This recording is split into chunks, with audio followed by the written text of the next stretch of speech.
Olá, queridos amigos, é uma alegria imensa estar aqui, tendo você como telespectador, como telespectadora, que são a causa do nosso existir. Então, eu sou Sebastião Camargo, começa mais um programa Exemplos Não Nos Faltam. E é uma alegria receber as suas vibrações, o seu auxílio, onde quer que se encontrem, que Deus nos abençoe, que o Cristo nos ilumine, que os benfeitores amigos nos amparem, que os elementais nos sustentem e multiplique na vida de cada um de vocês milhões de vezes. Em especial também as emissoras parceiras, que por conta do tempo, ora falamos dos patrocinadores, ora falamos delas, ora esquecemos de tudo por conta do tempo. Então a TVC de Três Lagoas é a nossa parceira que retransmite os nossos programas. A Web Rádio Portal da Luz de Dourados, Mato Grosso do Sul, TVC Três Lagoas, Mato Grosso do Sul. Espiritismo Andradina, Portal Espiritismo Andradina. TV Web de Frutal, que esse programa foi feito uma parceria com a TV Web e a TV O Despertar da Consciência. E outros parceiros que possam surgir para agraciar a nossa transmissão, que pudesse nos ajudar a propagar mais e mais as ideias. Você, agradeço por ter cadastrado em nosso canal, por curtir os nossos vídeos, por compartilhar, por nos ajudar nessa propagação. É uma alegria muito grande. Você, distribuidor, seja a Mega Livros, seja qualquer outra distribuidora, qualquer livraria ou livreiro, os estudiosos do livro, os grupos de estudo, todos que nos ajudam de uma forma direta a divulgar os programas, esse programa, as pílulas também, as lives, o programa de domingo, que ora é gravado, ora ao vivo. Então a nossa gratidão eterna a todos. Então vamos falar um pouco mais de Miramês, de Leon Denis, nesse programa, por ter nos ensinado muitas coisas para que pudéssemos dar continuidade à nossa tarefa na oportunidade encarnatória.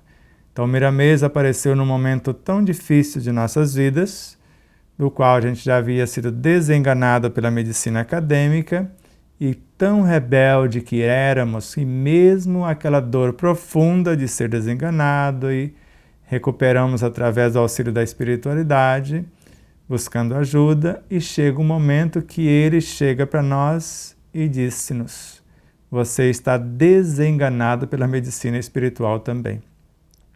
E na época eu estava com a pneumonia simples, que eu gastei 6 meses, porque o sistema imunológico do nosso corpício ele é muito frágil desde nascença, e a ciência acadêmica ajudou fortalecendo. 6 meses de tratamento, recebi alta, voltei para a casa espírita com o mesmo comportamento rebelde, querendo impor ideias. Eu tive uma pneumonia dupla.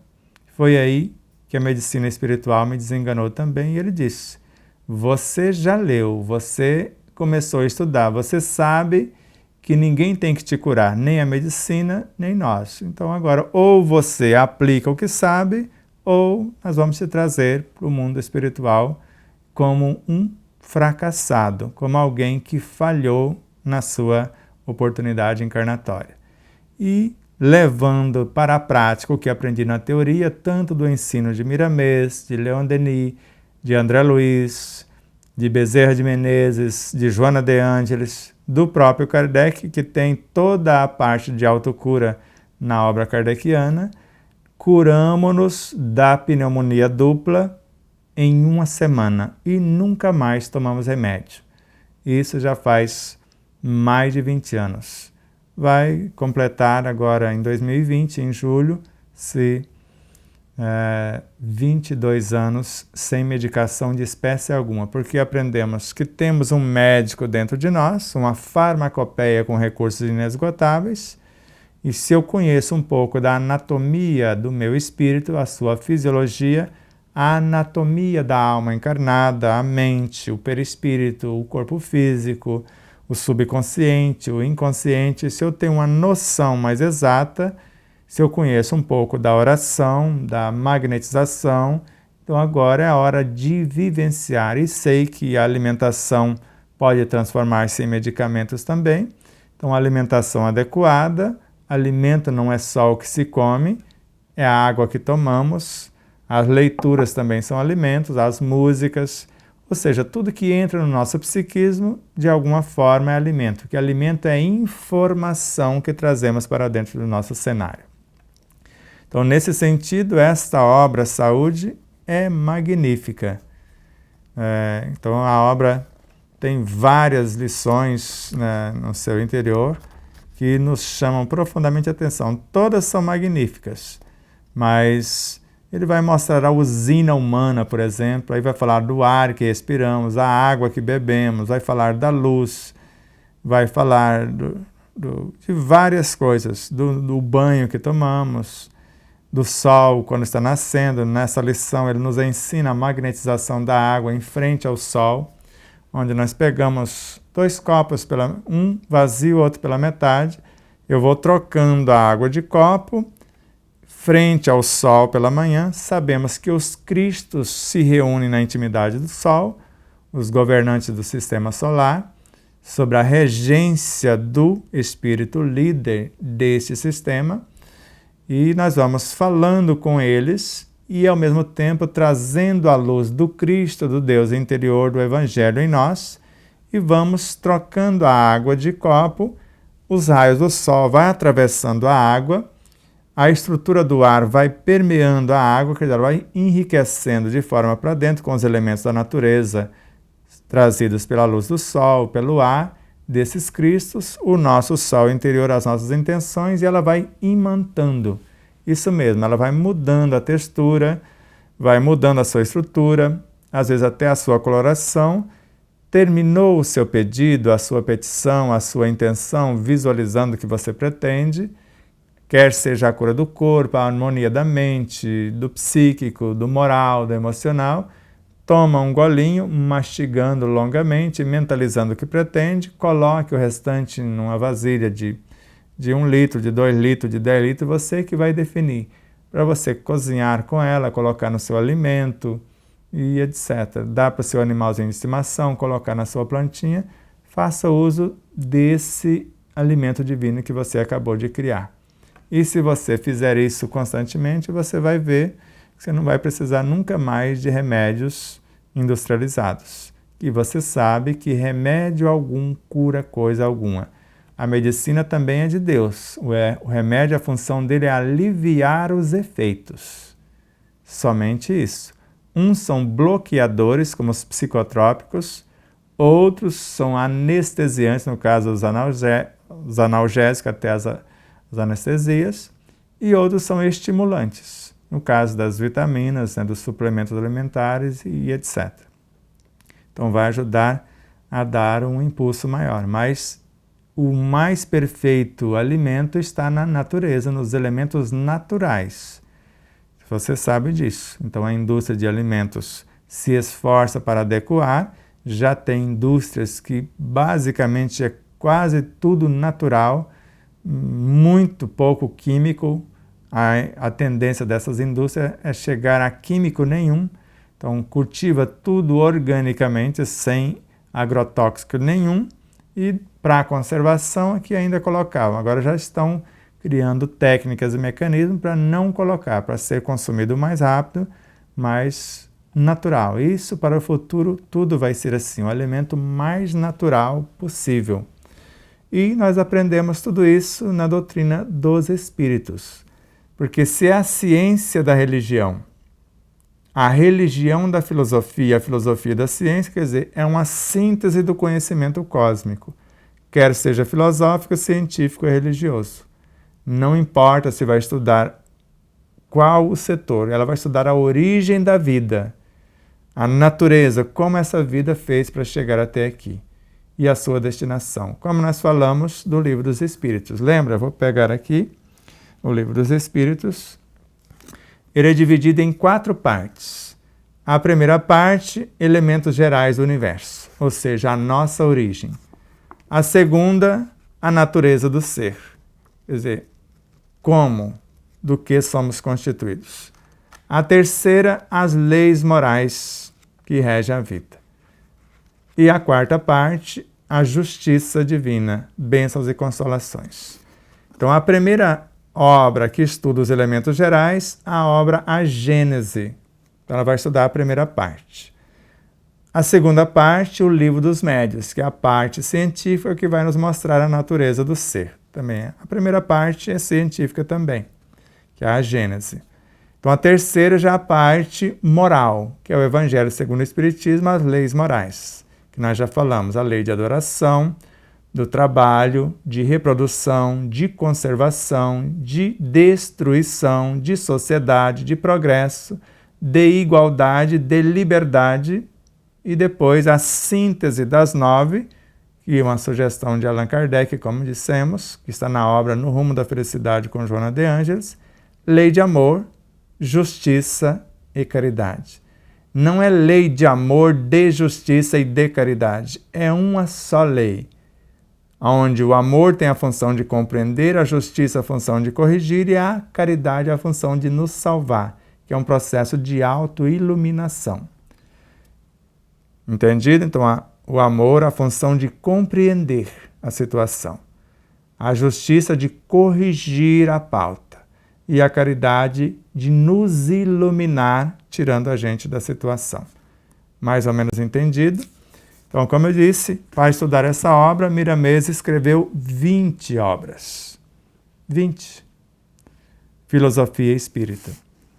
E, de alguma forma, o Leon Denis, nesta obra, Depois da Morte, ele fez uma síntese do ensino universal dos espíritos. Na parte do No Invisível, podemos dizer que ele vai dar um destaque mais para o Livro dos Médiuns, falando da mediunidade.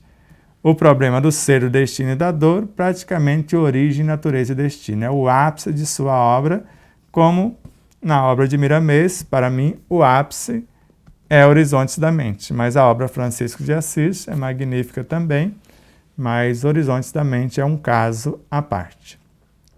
Então, estudando esses mestres e com o exemplo dele, porque Leon Denis dedicou a sua vida à doutrina. Não consorciou-se com ninguém, porque a vida dele foi dedicada à causa. Ele trabalhava para ter o sustento suficiente para divulgar a doutrina dos espíritos. Então, desde muito cedo. Entendido? Miramês era um lorde, em espanhol. Então, ele gostava de conhecer os povos. E, para nossa felicidade, o rei da Espanha enviou ele num navio que veio para o Brasil para que ele fosse espião, ou espião. Mas, quando chega nas proximidades, durante a noite, o navio atracou, não ainda nas margens, mas atracou numa altura, e para chegar no outro dia. E durante a noite ele teve um desdobramento, e em terra firme nesse desdobramento, os índios receberam-no como o Deus branco que ele estava esperando. Então ele já era um velho conhecido. E ele é o jovem rico que na época de Jesus, ele perguntou a Jesus o que é preciso para ganhar o reino dos céus. Então vá, mas primeiro ele falou, basta viver a lei. Mas os mandamentos eu já observo, eu já vivo conforme eles traçam. Então vá, vende tudo o que tem, reparta com os pobres e siga-me. Ele não teve condição de fazer. Mais de 16 séculos depois, o convite veio de novo, quando ele chegou no Brasil no outro dia, quando ele de fato pisou em terra firme, a mesma cena do desdobramento aconteceu. E agora ele ouviu de novo a voz. E aí, dessa vez, ele não vacilou. Ele mandou uma procuração para a Espanha, para os parentes fazer o que quiser da herança, e ele ficou por aqui para a nossa felicidade. Ele foi, juntamente com um amigo, o primeiro a criar uma lei de proteção aos índios, aos negros, etc., isso em 1886. Toda a biografia, né, sintetizada está na nossa obra, caso queira melhor entender ou só pedir, a gente pode enviar, mas tem nas obras tanto de um quanto de outro também. Nós procuramos juntar o máximo de informações. E Leon Denis, antes de ser Leon Denis, como Jerônimo de Praga, ele já amava tanto o Cristo e respeitava tanto Allan Kardec, que era Jan Hus na época, que Allan Kardec pregava a doutrina do Cristo, a reencarnação, e para negar o Cristo, que ele não quis negar, ele foi queimado vivo, né, o Jan Hus, e Jerônimo de Praga não negou nem Jan Hus e nem o Cristo, foi queimado também, e depois encontram mais tarde, agora Hippolyte Léon Denisard Rivaio e ele, Leon Denis, para nós outros. Então já encontrou de cara, com 18 anos, o Livro dos Espíritos, e depois conheceu o autor que organizou, que era o próprio Kardec. Está? Então, para falar um pouquinho desses mestres que marcou as nossas vidas, todos eles são importantíssimos. Todos que nós juntamos no livro e muitos que não entraram nesse livro e vão entrar nos outros livros. Então, esses mestres são exemplos vivos, como um Chico Xavier, que também não consorciou-se para dedicar o amor à humanidade. Então, falamos muito de sua obra. E, ao mesmo tempo, um Divaldo Pereira Franco, que não consorciou-se para adotar mais de 600 crianças, tem mais de 600 filhos, mais de 500 netos, uma obra magnífica, um exemplo de vida também para nós. E assim como vários outros, como Maria Teresa de Calcutá, Mahatma Gandhi. No caso de Mahatma Gandhi, ele era violento, até espancava sua esposa vez por outra, conforme está na história. Mas um dia ele conheceu as bem-aventuranças, os 12 primeiros versículos do 5º capítulo do Evangelho de Mateus, as bem-aventuranças. Introjetou, trouxe para dentro e pacificou o seu íntimo. Ele mesmo narra: para mim 12 linhas do Evangelho bastou, do Evangelho livro. Parece que para a humanidade o livro inteiro ainda não serviu para muita coisa. E cunhou uma frase: o amor é a força mais potente do cosmos e ao mesmo tempo a mais sutil. E após pacificar-se, tornou-se pacificador de mais de 800 milhões de indianos e paquistaneses, né, por ocasião da libertação desses povos do jugo dos ingleses. Como Madre Teresa de Calcutá, ela perguntava, ou melhor, alguém lhe perguntava: que é Deus para você? E ela respondia para esse alguém: você. Qual é a sua religião? Você. E assim foi essa criatura. Ela se sentia uma caneta nas mãos de Deus. Alguém quis diminuir a sua grandeza, dizendo: quem tu pensa que és? Você não passa de uma gota d'água num oceano. Eu reconheço que não sou mais do que uma gota d'água no oceano, mas sem mim o oceano seria menor. Então, alguém que no falar falava a linguagem dos assistidos, mas no amar dedicava ao extremo o seu amor. E assim esses mestres deram as suas vidas como exemplos para nós outros. Chico Xavier, mesmo corpinho, mais de meia dúzia de enfermidades, porque a humanidade que o procurava queria alívio e normalmente parece que ele assimilava a dor do outro e as chagras ficavam no seu corpinho. Eu sou neto de benzedor e os benzedores fazem assim. E deu conta do recado, deixou o seu legado, deixou o rastro de luz, assim como Divaldo Franco e esses luminares citados e tantos outros. André Luiz, que fora Carlos Chagas, não acreditava em Deus, mas fez um trabalho belíssimo por amor à ciência na área da medicina. E quando desencarna, aí fica conhecendo esse arquiteto cósmico e sabendo que a vida não acaba com a morte e deixou o seu legado. Emmanuel, para nós, não apenas o senador romano, depois o padre que encarnou no Brasil e etc., como nós já sabemos, mas o que mais marca na vida de Emmanuel é que, com Chico Xavier, ele era o líder dessa falange Espírito da Verdade, que continuou enviando as mensagens através de Chico. Então não chegava uma mensagem para Chico sem que passasse pelo crivo dele, pela sua anuência. Então ele é que determinava o que era para ser escrito. Então, por amor ao Cristo, por fidelidade a Allan Kardec, ele coordenava essa falange e todos que escreviam, que psicografavam, tinham que passar por ele para a sua aprovação e assim por diante. Com certeza tinha outros luminares que o auxiliavam nesta pauta. Está entendendo? Eu dei uma desacelerada nos últimos programas, porque nós colocamos muito conteúdos nos demais, para você se acalmar um pouco, saber um pouco desses luminares, saber algumas coisinhas de nossa vida, que já passamos por várias problemáticas, e depois que compreendemos a doutrina e o exemplo desses mestres, Chico Xavier escreveu todo o processo de autocura. Não sei por que não usou nele, mas Divaldo, como seu pupilo, usou o conteúdo do Chico e curou o seu próprio corpo várias vezes.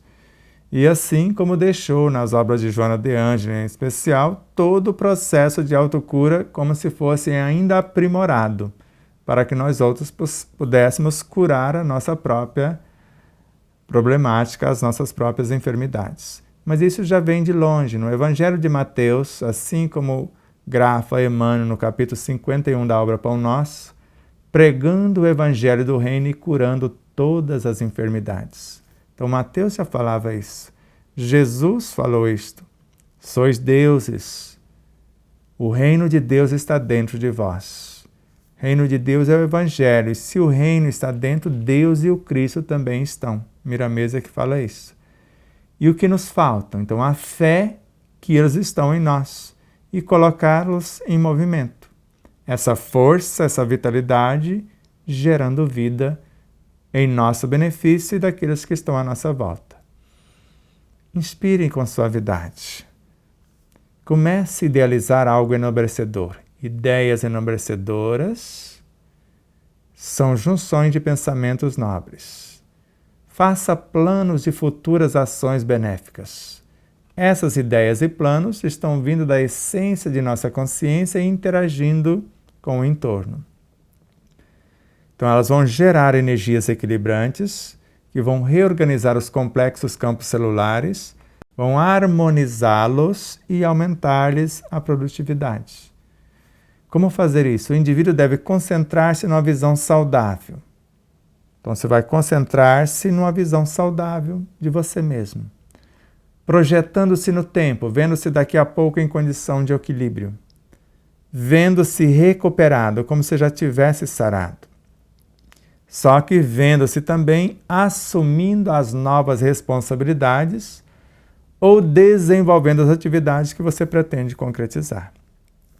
Então não basta sarar. Sarar para quê? Com as mesmas ideias que criamos o problema, não vamos resolvê-la. Albert Einstein. E nós temos certeza, ninguém tem que acreditar nisso, que Einstein é uma fração do tronco chamado Kardec. Assim como Pietro Baldi, Chico Xavier, isso é nós. Então, se acreditamos que Chico é um cisco, uma fração de Francisco de Assis, na visão de Bacelli, como eu disse, João Evangelista, Francisco de Assis, Ian Russo, Hippolyte e Chico, sequências. Isso é o que menos importa se você acredita nisso ou não. Só sei que todos nós pertencemos a uma única videira. Eu sou a videira. Lembra com Jesus? vós sois os ramos. Se somos ramos dessa videira, estamos no Cristo. Não sei se li para vocês, acho que li lá no início, lá atrás, o próprio Jesus falando desse Cristo, dessa alma do mundo.